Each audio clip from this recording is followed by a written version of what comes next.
আসসালামু আলাইকুম রহমতুল্লাহ। আল্লাহ এবং আপনার দোয়ায় ভালো আছি, কথাটা বলার হুকুম কি জানাবো আজকের এই ভিডিওতে। প্রিয় বন্ধুরা, এরকম ইসলামিক ভিডিও পেতে চাইলে আমার এই চ্যানেলটি এখনই সাবস্ক্রাইব করে দিন। তো চলুন মূল ভিডিওতে যাওয়া যাক।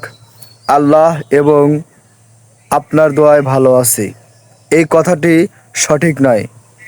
এই কথাটি শিরকির কাছাকাছি শব্দ হয়ে যায়, কারণ এখানে এবং দিয়ে আল্লাহ বান্দা দোয়াকে সমান করে ফেলা হচ্ছে,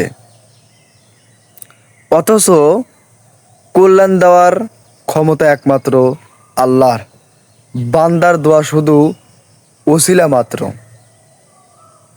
তো আমরা সবাই আল্লাহর শুকরিয়া আদায় করব আলহামদুলিল্লাহ বলে। ভিডিওটি ভালো লাগলে লাইক করুন, কমেন্ট করুন, শেয়ার করে দিয়ে সবার মাঝে ছড়িয়ে দিন। ধন্যবাদ।